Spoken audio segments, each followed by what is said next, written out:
Bismillahirrahmanirrahim. Assalamualaikum warahmatullahi wabarakatuh. Selamat siang para pelajar sosiologi dimanapun kalian berada. Semoga kalian tetap sehat, tetap semangat. Pada siang kali ini saya ingin sedikit menjelaskan tentang teori adaptasi dari Robert Merton.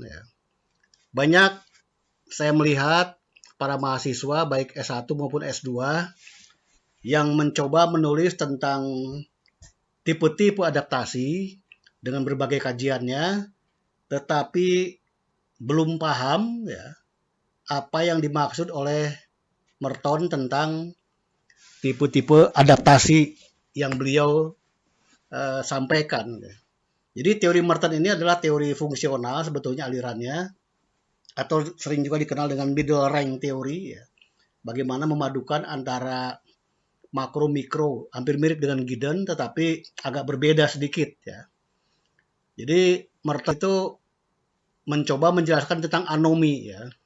Adanya anomi atau ketidaknormalan ya dalam sebuah masyarakat atau yang dialami seseorang atau seorang individu ya, tentang situasi yang dihadapinya sehingga mereka membutuhkan adaptasi.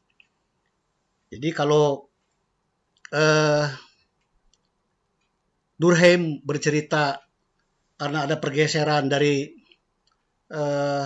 mekanik ke organik ya, kemudian terjadinya pembagian kerja sehingga menimbulkan anomi ya.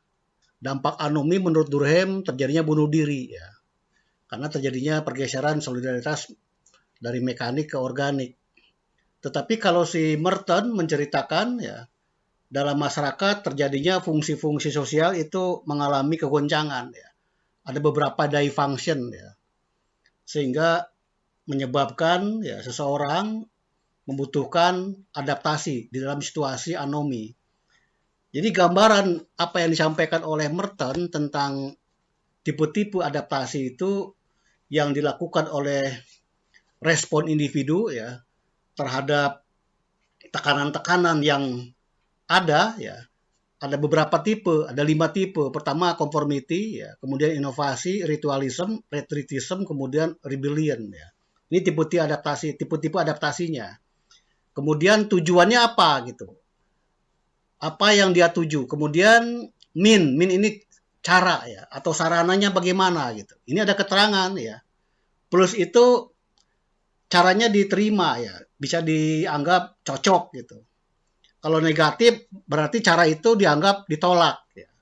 Kalau plus minus artinya cara itu ditolak dan seorang itu melakukan alternatif penggantian.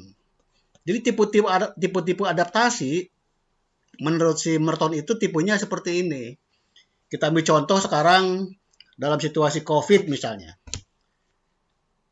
Ada himbauan dari pemerintah kita harus stay at home ya, tinggal di rumah, kemudian work from home ya.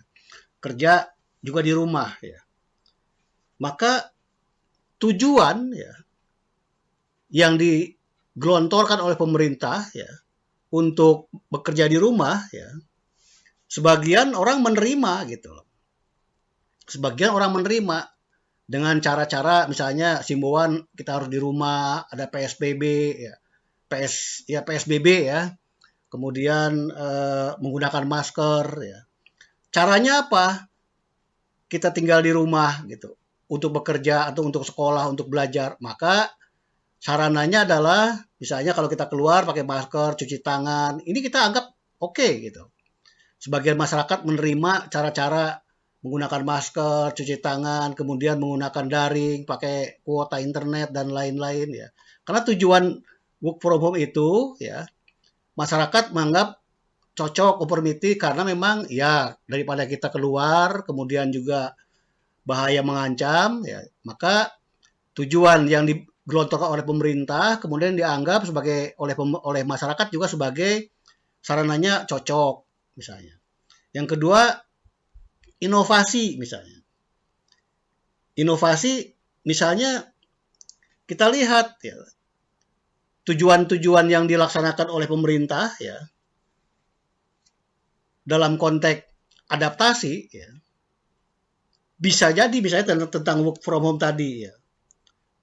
Tapi kan work from home tadi yang dilaksanakan oleh masyarakat itu tidak semuanya masyarakat itu mampu ya menggunakan ini ya, internet, daring, masker ya, dan lain-lain ya. Jadi walaupun ada beberapa himbauan dari pemerintah ya, tapi tidak semuanya ya masyarakat itu menerima, sebagian menerima inovasi-inovasi itu, inovasi-inovasi dalam pembuatan masker misalnya. Dulu masker langka, maka dibuatlah inovasi, ada yang industri rumahan ya, macam-macam dibuat inovasi-inovasi, bahkan ada yang jok-jok ya, membuat masker itu dari aneh-aneh ya, dari macam-macam kita lihat di sosial media. Tujuannya ya untuk menerima ini, tujuannya untuk melindungi seseorang supaya jangan terkena misalnya virus gitu. Tapi tidak semua orang bisa menerima program yang dilaksanakan oleh pemerintah gitu. Maka banyak juga yang usaha-usaha kecil tetap menolak itu gitu. Menolak inovasi yang dilaksanakan oleh pemerintah, nggak bisa gitu. Karena mereka butuh pekerjaan ya, butuh keluar rumah ya. Maka akibatnya program-program yang dibuat oleh pemerintah tidak semua ya dilaksanakan oleh pemerintah. BB masih banyak orang keluyuran ya. Keluyuran bukan hanya sekedar keluyuran hiburan ya, tapi mencari uang gitu, pedagang-pedagang kecil ya. Jadi bentuk inovasinya seperti itu ya. Seperti inovasi pengemis-pengemis itu, dia bentuk inovasinya bagaimana dia tujuannya mencari makan ya, dengan cara mengemis tapi dengan kepura-puraan misalnya. Cara-caranya pura-pura miskin, pura-pura pincang, ini bentuk-bentuk inovasi supaya dia adaptasi. Kemudian yang ketiga ritualisme. Ritualisme ini bukan upacara, ya, bukan ritual ibadah, bukan ya. Tetapi ritualisme ini bentuknya adalah ya si masyarakat tadi ya tidak mau apa namanya tinggal di rumah ya, tidak mau gitu. Dia harus bekerja walaupun ada tujuannya dengan work from home ya, kerja di rumah supaya penularan tidak menyebar kemana-mana, tapi sarana yang dilaksanakan oleh pemerintah itu dianggap tidak cocok ya. Tidak cocok oleh si masyarakat ya. Artinya misalnya di sini kita lihat ya, oke mereka mau tinggal di rumah asal ada kompensasi uang yang cukup, ada bantuan ya. Tapi karena tidak ada kompensasi, maka tujuan yang digelontorkan oleh pemerintah itu ditolak oleh masyarakat. Ini minus ya. Ya. Jadi artinya masyarakat tidak mau, tetap dia akan mencari sarana-sarana untuk keluar rumah dengan berbagai upaya gitu. Kemudian misalnya retreatism ya.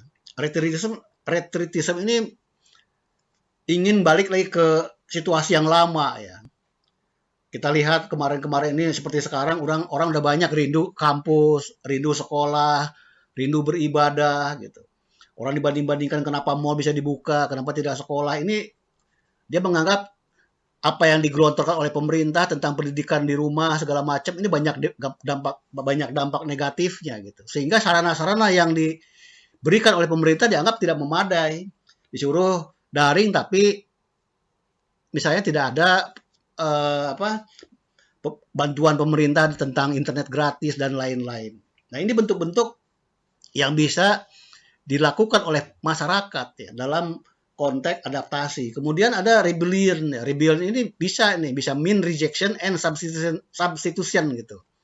Jadi rebellion ini pemberontakan ya. Pemberontakan ini bisa misalnya mereka oke lah dengan situasi-situasi seperti sekarang ya mereka akan kecewa ya mungkin macam-macam, bisa terjadi unjuk rasa ya, kecewa pada pemerintah, kemudian macam-macam, jadi bisa menimbulkan efek negatif dan bisa juga mengganti dengan cara-cara yang baru ya.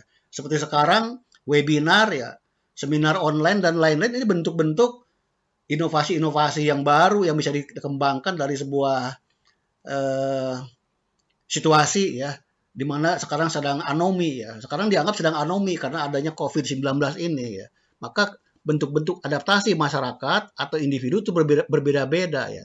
Ada yang sebagian kecewa ya, terhadap aturan-aturan pemerintah segala macam ya. Jadi bentuk-bentuknya seperti ini ya.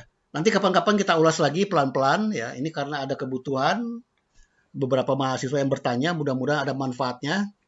Terima kasih. Sampai ketemu lagi di lain waktu. Assalamualaikum warahmatullahi wabarakatuh.